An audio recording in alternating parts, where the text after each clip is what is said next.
Welcome to Yorba Linda Seventh Adventist Church. This is Pastor Daniel Park, and we're so glad you're here. We hope you're blessed by this week's message. Good morning, everyone. Welcome to Yorba Linda SDA Church. We're so happy you're here to join us in person or via our live stream. And so it's a new year, it's a new theme. We're talking about build neighborhood. And so before we start, we need to kind of define what neighborhood means, because neighborhood has a couple of different meanings. When we say build neighborhood, we're not actually talking about your literal neighborhood, although your actual neighborhood can be part of it. What we're talking about are the people in your lives that you see on a somewhat regular basis, right? So you have your family, which is your most intimate circle. You have like your close friends, which might be like the second most intimate. You have your church family, which is third. These are the people that are not necessarily in those like top 3, 4 intimate circles you have, but they're people that you have some kind of relationship with, right? So people that maybe you're like in a book club together, your co-workers, the parents at your kids' schools, people like that. You know who they are. You exchange like pleasantries, you say hi, you know their name. But again, they're not like an intimate member of your circle. So that is the level that we're talking about this entire year. Next year, we talk about build world. Those are like strangers, people you see like on the street or at your grocery store or things like that. But this year, we're talking about that like middle level of intimate relationships. And so this specific quarter, we're talking about Midabek, which Pastor DP has explained in our video. But to put like an alternative understanding of this theme, do you guys remember like in the late 90s, early 2000s, the WWJD bracelets? Was that a thing for everyone? This was like a big thing when you were in high school at that age. So I don't know where you are in the timeline of life in the late 90s, but in middle school, high school, it was like really cool to have the bracelet with WWJD. It stands for What Would Jesus Do? And while it was really cool, it's kind of a, we know what Jesus did. And if you don't know what Jesus did, there's a Bible that you can read that'll tell you exactly what Jesus did. I felt like the more important thing is actually, how can I do what Jesus did? And that is essentially what we're talking about this quarter. We know what Jesus did. And if you don't know what Jesus did, there's a million Bible studies you can go to. We can read the Bible. We can go to Pastor DP's house.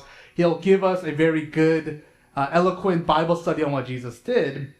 But the bigger question is, how can we do what Jesus did? That is the hard part, right? Like when I'm playing guitar, I know what these great guitars can do. I know exactly what they can do. I can tell you when they're going to do what they do. The issue is, can I do what they do? So again, that is our goal this quarter. Can we do what Jesus did? And so if you look at our sermon, we call it our sermon card. It's our outline of this upcoming quarter and all the sermons that we're doing. We've broken it up into 4 different segments to help kind of organize the progress or the procession into doing what Jesus did. You can find that in our MailChimp and on our website. So today, we're going to discuss a passage in the Bible that has 2 stories that are connected. So we're going to go over 2 stories that are part of a larger unit. It's the story of the bleeding woman and the story of Jarius' daughter. So they happen like kind of within each other. And each of the 4 synoptic gospels, Matthew, Mark, Luke, John, they talk about this story. They mention this story. And if you remember, I said Mark is the shortest gospel. And so because it's the shortest, it doesn't spend a lot of time on these stories that Matthew and Luke does. But interestingly, Mark spends the most time on this particular story than Matthew or Luke. And so we are going to read from the book of Mark to kind of try to get like a deeper understanding of this story. So we're going to jump right in. Let's go to Mark chapter 5, verse 22. We're going to just kind of read about halfway through. Then one of the synagogue leaders named Jarius came, and when he saw Jesus, he fell at his feet. He pleaded earnestly with him, "My little daughter is dying. Please come and put your hands on her so that she will be healed and live." So Jesus went with him. A large crowd followed and pressed around him. And a woman was there who had been subject to bleeding for 12 years. She had suffered a great deal under the care of many doctors and had spent all she had. Yet instead of getting better, she grew worse. When she heard about Jesus, she came up behind him in the crowd and touched his cloak, because she thought, if I just touch his clothes, I will be healed. Immediately her bleeding stopped and she felt in her body that she was freed from her suffering. At once, Jesus realized that power had gone out from him. He turned around in the crowd and asked, "Who touched my clothes?" "You see the people crowding against you," his disciples answered, "and yet you can ask, 'Who touched me?'" But Jesus kept looking around to see who had done it. Then the woman, knowing what had happened to her, came and fell at his feet, and trembling with fear, told him the whole truth. He said to her, "Daughter, your faith has healed you. Go in peace and be freed from your suffering." This is, again, the first of two women who are suffering, the first of two women who receive healing from Jesus. We're going to get into it. The first one, this woman is bleeding for 12 years. There are different theories and thoughts as to what condition she was specifically suffering from. It's very interesting to hear these theories, but really at the end of the day, it doesn't matter. The only thing that matters was she was bleeding nonstop for 12 years. Now, in the year 2025, it doesn't seem like that big of a deal. Annoying, maybe. Unsanitary, sure. But, it's not the worst thing in the world. But in the ancient world, this actually was the worst thing in the world. Right? If you remember, in the book of Leviticus, the laws of purity and cleanliness are very clearly and explicitly laid out. And so this matter of cleanliness was a very important thing in the ancient world. And again, cleanliness was not about your physical cleanliness. It was about your spiritual cleanliness. So we're going to very quickly go over some of these spiritual laws, or at least the ones that are pertinent to our sermon today. If you were deemed unclean based on the laws in Leviticus, you were unable to commune with God and unable to commune with other people. So you were cut off from God and cut off from your community. Essentially, you are isolated. You are placed away physically from people and away spiritually from God.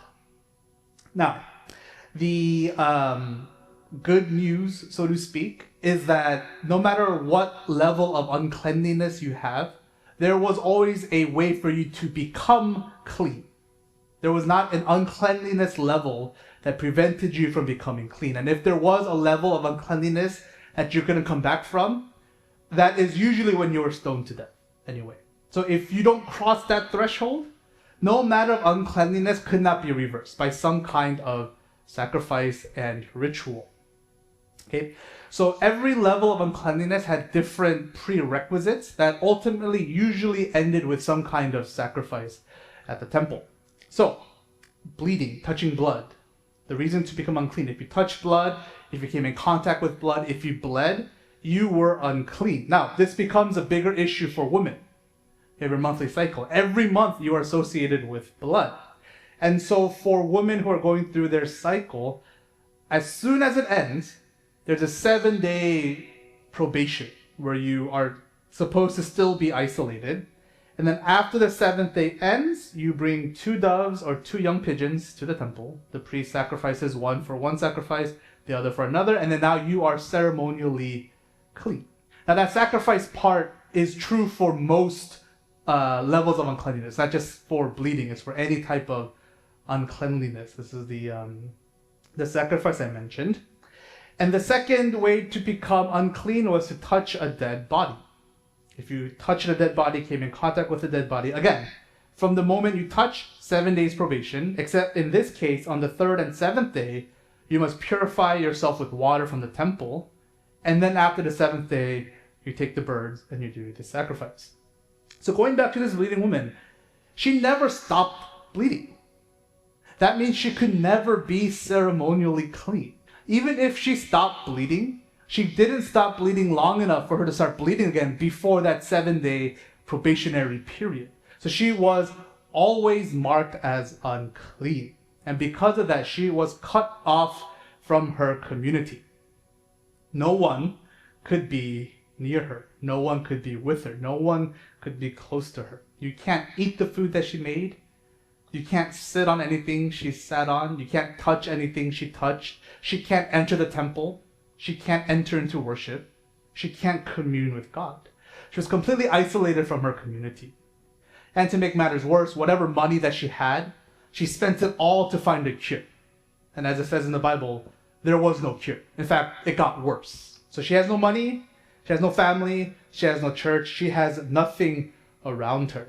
Now, adding to her pain, the Bible doesn't really say how old she was, but we know that she was not a child, and we know that this condition was not something she had her entire life, right? It was 12 years, and the most recent 12 years of her life.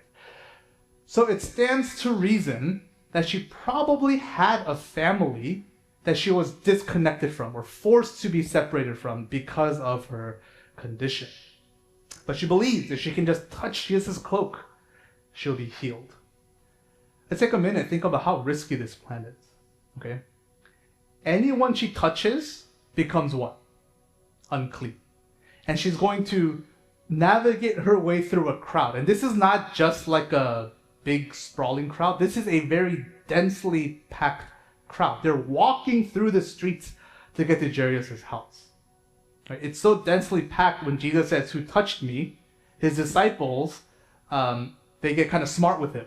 They get kind of sarcastic with him. Everyone's tightly touching each other. And in this, she's going to secretly sneak up on Jesus, touch his cloak, and then secretly come back. Like, imagine if she got caught. Right? She is knowingly, willingly making other people unclean. If you remember in the height of the pandemic, when we were very sensitive about social distancing, imagine you went to like a birthday party and there was someone there who knew they had COVID but came anyway. Remember how angry we got? It's this times like 1,000. She's willingly, she knows she has this sickness, she knows she's unclean, willingly risking this to what? Touch the cloak of Jesus. But it works. She touches it and immediately she knows she feels better. And immediately Jesus knows something happened. And so her plan works up to like the 70th percent mark. And her plan is again to just sneak out. No one needs to know anything. But what happens? Jesus says, "Who touched me?" And her plan kind of crumbles at this point. Right? She's caught. She's busted. Have you ever been busted for doing something you're not supposed to do? It's a terrible feeling. When I was in 8th grade, I went to, it's called 1,000 Missionary Movement Summer Camp in Kentucky. 1,000 Missionary Movement is like I think it's like a long-term mission training and missionary organization. Interestingly, Ruth, Maria, Hannah, the sisters, I actually met each one of the sisters at different parts of my life, but never together. So Esther, their oldest sister, was one of the camp counselors in Kentucky. But anyways, this was, what's a nice way to put it? It was not a very well put together program. They just kind of left us to our own devices. One night we came out, we couldn't find any counselor, any pastor anywhere for like 4 hours. So we're like, oh, I guess they're having a meeting. They went out to eat dinner and left 36 middle school kids unsupervised for 4 hours on a mountain in Kentucky. Anyway, there was a kitchen, there was a fridge, and every night the people in my cabin, we'd sneak out to take food from the refrigerator, and we thought we were being really sneaky.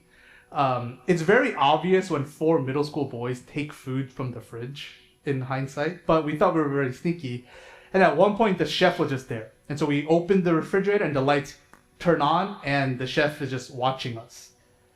You know the feeling I'm talking about, right? Like that sinking, like, oh no. This is what she felt. But again, magnified, because she is not only sneaking around, but she's impacting the people around her. And then how does Jesus respond? Verse 34. He said to her, "Daughter, your faith has healed you. Go in peace and be freed from your suffering." He calls her daughter. That's a very intimate thing to call someone who is not your actual daughter. Right? When Jesus heals this woman, he's actually not healing the bleeding. I mean, he is, but that's not the reason he's healing her. He's healing the deeper hurt that she's experiencing, right? Her isolation, her shame, the fact that she's cast out from her community. She's an outsider to her own people. That is what he's healing. If you think about it, in Jesus' 3.5-year ministry, he healed some people, but he didn't really heal a lot of people. If you look at the numbers of potential healings and actual healings, there's a very big gap. And people ask, why didn't Jesus just try to heal as many people as he could in that period? The answer is that physical healing was never the point. That was never the point. When Jesus heals someone and it's recorded in the Bible, the physical healing was never the actual reason. The true reason was Jesus wanted to heal a deeper hurt. He wanted to address not the physical issue, but the emotional, relational, spiritual issue. Right? So this quarter, we're talking about build a neighbor. Again, they're not strangers, but they're not like your best friend either. They're like in that kind of weird gray area. We are called to minister to them. And the question is how? Because if it's like a close friend or someone you have a deep relationship with, you have some kind of a plan on how to do this. But with the people kind of in that middle, how do we reach them? How do we witness to those people? The issue with evangelism, particularly the Adventist method of evangelism, and I'm going to say very clearly, in my opinion, is it's often framed as someone with something giving to someone without something. So let's look at an example. The most common form of evangelism that we do as Adventists is usually health seminar and health fair, right? So we teach people how to live healthy lives, and we have like medical, dental, vision screening to help people get the kind of medical help that they need. And again, it's a group of people that has something, the knowledge and the ability to help, and a group of people who don't have those things. And in that context, we have evangelism. But think about it for a second. Think about your circles. Your coworkers, the people at the drop-off line at the kids' school, people you work out with. Think about those people. Do they need to come to church to get medical, vision, and dental screening? No. They all have health insurance. They all have probably really good health insurance. They don't need these services that we provide as kind of an umbrella for our evangelism. So the idea of evangelism actually really ends on a personal level. What I mean by that is our evangelism works really well in kind of like a large group mass setting. And even then, it only works in certain pockets. This form of evangelism doesn't really work in Irvine and Orange County. Certain pockets, yes, but not universally. And again, it ends on a personal level because the people that we know and we spend our time with, they don't need this kind of service.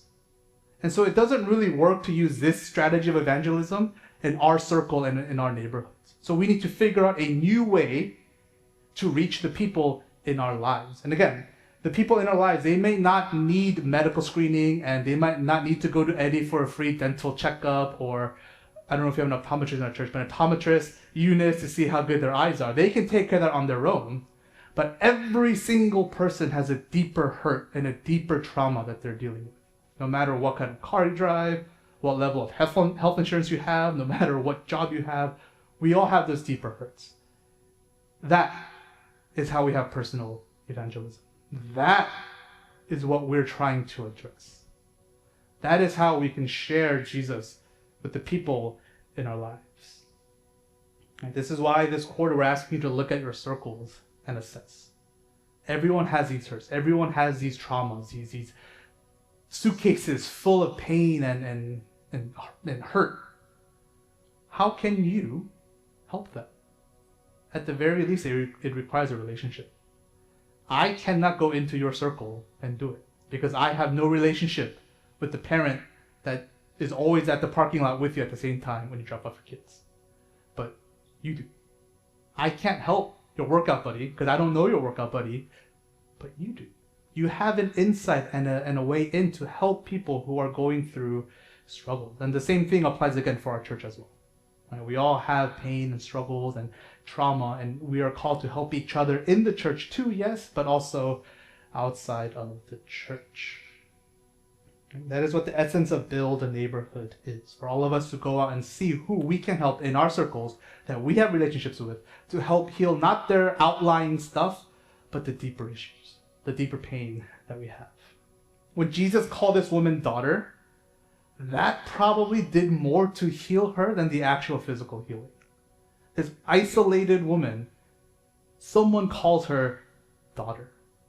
I think about how empowering that must have been, how healing, how holistic and just wonderful that must have been for this woman living in isolation for 12 years. The second healing, Jarius' daughter. She's 12 years old. She's on her deathbed. Again, note the repetition, right? 12 years bleeding, 12 years old. So the incident with the bleeding woman happens as Jesus is walking to Jarius' house to heal this girl. And on the way, all of this happened. And we don't know how long it took. Didn't take too long, but it wasn't like a quick stop either. And so by the time all of this is settled, Jarius' daughter dies.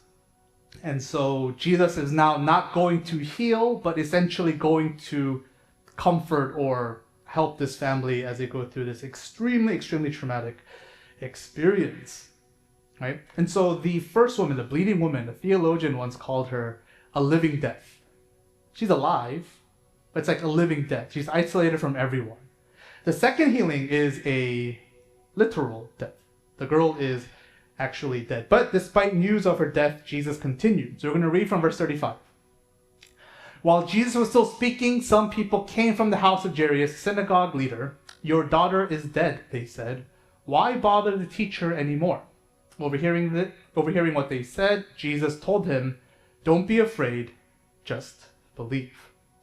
He did not let anyone follow him except Peter, James, and John, the brother of James.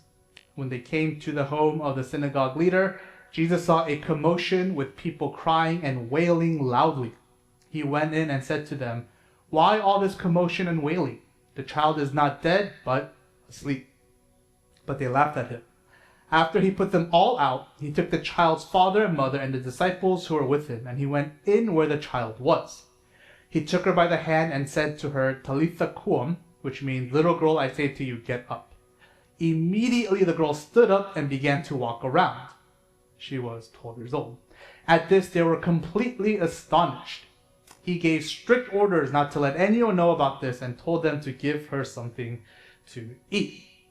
So Jesus gets there. There's a commotion, as you would imagine there would be. And Jesus says, "She's not dead. She's sleeping." People laugh at him.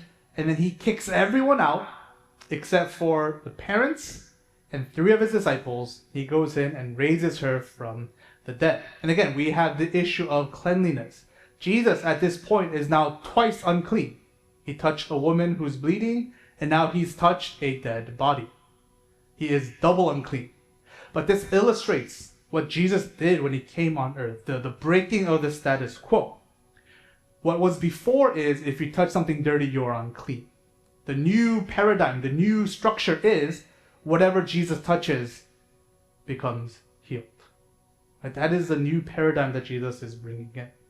The first healing, we said, is not about the physical healing. It was about the deeper healing that Jesus did. So what is the principle of the second healing? Again, in Jesus' 3.5 years of ministry, he raises 3 people from the dead. Okay, there was the widow's son, this girl, and Lazarus. And again, the same question can be posed. How many people died in the 3.5 years of Jesus' ministry? Thousands, if not tens of thousands. Raising 3 out of that many is a very, very low number. And again, the purpose was not to actually raise people from the dead, but to illustrate a deeper meaning or a deeper principle, right? To address the underlying issues. He invites the disciples in, 3 of them, to show them what he can do. And he shows them because eventually he's going to tell his disciples, "You are going to do this also." This is not just miracles, which the disciples do. This is what? Helping people. Healing the underlying issues that they have. That is what the disciples are called to do. That is what his church is called to do. Address the underlying issues. This past week, I think it was this week, we have a thing called the Southern California Pastors Association, SCPA.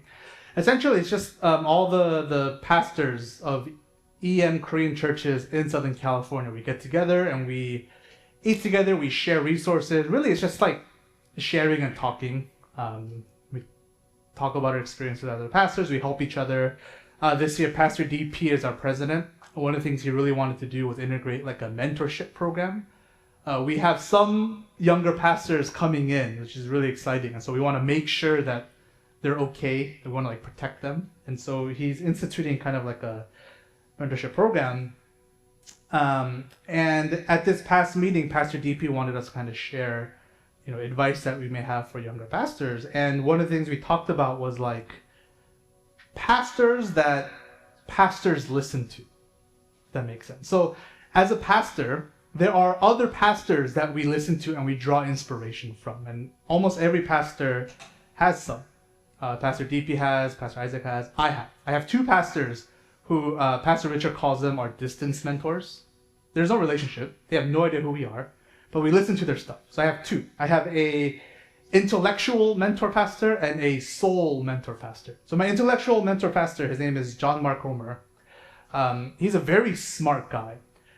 I don't agree 100% with his theology, but the way he presents it makes me really think about what I believe. And that's what I really like. And so reading his stuff is very mentally draining because it's like complex, but I really like learning and kind of understanding my faith as contrasted to his. My soul mentor pastor, he's a person who, when he says something, I just feel like, oh, you're speaking to me directly. This sermon was written for me, not anyone else. His name is Erwin McManus. He's pastor of Mosaic Church in Hollywood. And so for like my morning devotions, I always read his books. I tried reading the other guy's books, and it was so complex, it's turned from devotion to study. That's like underline and write. But reading his books is just so inspirational. There's a number of times where I'm reading his book in like a coffee house. I'm just like openly weeping in a coffee house. It's the title of my memoir, by the way. Openly weeping in a coffee house. But Erwin McManus, the stuff he shares is just, it touches me personally. If you were to ever see this pastor, you would think like, oh, of course Jason likes this guy. Like if you see how he looks in his church, you would see why I connect with him. But Erwin McManus, he shares this story. He was invited to a speaking engagement in Miami, so he took his whole family with him. We call that a pastor's vacation, by the way. And so he's in Miami, and on one of the days he didn't have to speak, he took his 10-year-old son Aaron to the beach. And they, spend the day in the beach, and they're about to go back. And as they're walking from the sand to the sidewalk, they notice by the shore, there's a man who's a double amputee. He has no legs. And he's trying to get out of the water to the sidewalk, but he's having a really hard time because like his crutches in the sand, it doesn't work. So this guy is just trying to crawl his way out, keeps falling. And so Erwin McManus does what I think I would do, what I think some of us would do, maybe most of us would do. He pretends not to notice. And he does that thing where he's kind of trying to steer his child in a different way so like they don't make eye contact and like they don't notice what's happening. You know what I'm talking about, right? So as he's doing that, his son looks up and he goes, "Dad, I need to help him." And he runs off. And this is what Erwin McManus writes. He writes, his words pierced through me, and I stood there paralyzed in my hypocrisy. It was clear that this was Aaron's moment. I had missed mine. His compassion moved him to heroism. Right. So his son Aaron, 10 years old, goes and runs and helps this guy. But he can't. This 10-year-old boy trying to help this grown man in the sand with crutches. So he like helps, they both fall, and then he tries to help, they both fall, and they're just like falling on top of each other. Eventually, some of the adults who are by the sand, they run over to help this guy. And what ends up happening is two adults just kind of pick him up and take him to the sidewalk while Aaron watches. And so after this happens, Aaron comes back to his dad and he's like crying. He says, "Dad, I couldn't help him. I wasn't strong enough." This is what he writes. Aaron couldn't see that no one would have helped the man if he hadn't taken initiative. And he segues into this idea of starting a movement. His son started a movement. A small movement, sure, but a movement. Because of his actions, other people came, and ultimately at the end of the day, what happened? This man was able to get to the sidewalk successfully. A lot of times we see an issue and we're overwhelmed by the bigness of this issue. We want to end world hunger. It's too big of an issue. We can't do it. We want to solve homelessness. It's too big of an issue. We can't do it. We want to fix broken relationships. There are too many broken relationships. We can't do anything. Yeah, but we can start. We can start a movement. We don't have to be the ones to solve the issue. Aaron never actually took this guy to the sidewalk. Someone else did. But because of his initiative, he started a movement that led to someone taking this man to the sidewalk. We just have to be the ones to start. If our church went out and we want to solve an issue, homelessness, we want to help single moms, orphans, whatever, we don't have the resources. We don't have the money. We don't have the manpower. It doesn't matter. If we're the first to start, other churches will follow. And when other churches follow, collectively, we might have enough to make a difference. We don't have to end the issue, but we can start the movement. And that is what Jesus calls our church to do. Start the movement. I want to go back to verse 35 for a quick second. While Jesus was still speaking, some people came from the house of Jarius, the synagogue leader. "Your daughter is dead," they said. "Why bother the teacher anymore?" Your daughter's dead. I'm sorry. Why are you bothering? There's nothing he can do. That's how we feel, right? Why bother? What's the point? Why do we do this? There's an incredible power that one person can have. Before I close, I want to brag about our senior pastor, if that's okay. So again, the SoCal pastors, we have a cacao thread. And this cacao thread is a lot like a lot of our cacao threads. It lays dormant until someone says something, and then activity spikes, and then it ends, And so this week we were talking about our meeting and like where we're meeting, when we're meeting, stuff like that. And one of the other pastors kind of mentioned the fires in LA. Oh, it's terrible. And every pastor posted pretty much the same thing. Oh, my thoughts and prayers are with LA. So I'm a millennial, and as a millennial, we're uncomfortable with the phrase thoughts and prayers. Not to say that thoughts and prayers are bad, but oftentimes when we have these like national tragedies, it's just thoughts and prayers, very little action. And the same thing was happening. All the pastors, thoughts and prayers, thoughts and prayers. I read it and I was like, okay, more thoughts and prayers.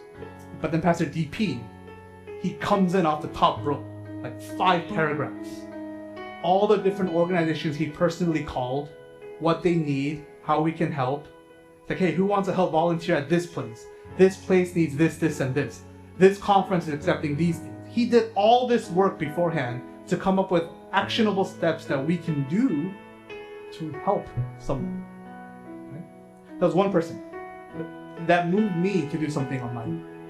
I don't know if you all follow me on Instagram, not that you have to, but I keep my personal social media and my faith stuff very separate.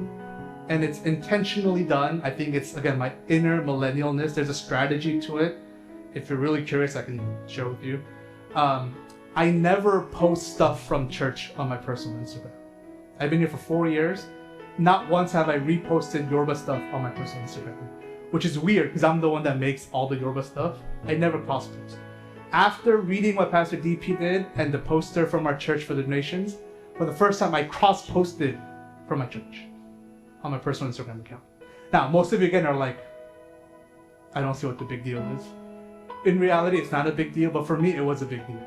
And once I posted on my personal Instagram, I started getting messages from other people asking how they could help, where they can donate, what they can donate, when are dates that they can volunteer. Some of them actually went to the conference on Sunday to volunteer for a couple hours. All this Because one person posted something on Kakao. He started a movement. Small movement, but something moved. He moved one person, who moved another person, who moved another person. That's how these things go. That is what Jesus is calling us to do. And honestly, again, maybe we can't do much. Doesn't matter. Take that first step. All it takes is one person to start a chain reaction of life-changing events. That's all it takes. If one person here starts and looks out to their circle and says, okay, maybe I can talk to this person and see how they're doing and see if everything's okay. Right? Maybe you have a connection and they share and you're able to bond. And you come back to church and you say, hey, I talked to one person and this happened. That could inspire someone else to the same thing. And they come back, hey, I connected with this person, this happened. Someone else, someone else, someone else. Now what do we have? We have a church that is engaging its neighborhood. We have a church that's sharing the hope of Jesus. We have a church that is doing church things. We have a church that's building the kingdom of God. All it takes is one person. So who's it going to be? Who's it going to be in this room? To take that first step. To start. And you're going to feel nervous. And you're going to feel scared. And there's a million reasons why you can't do it. And I'm going to point you back to verse 36. Don't be afraid. Just believe. Let's pray. Heavenly Father, thank you again for this church, for this group we have that builds each other up, that when we're struggling and going through rough times, they pick us up. When we're celebrating, they celebrate with us. And I pray that you will be able to help take this community and share it outside of the walls of this church. Pray that you'll help us to have a discerning eye, to look out into our neighborhood, to all the different circles we're in, and to see that you impress upon us someone who needs just that extra attention, that extra piece of hope, that extra love to get through what they're going through. And I pray that you will inspire just one person in this room to come back with a success goal, to inspire someone else. That we will start a movement of a church trying to spread your hope, your love, your kingdom wherever we go. And that we will be able to build your kingdom in our neighborhoods, build your kingdom in our church, and in Orange County. In my prayer.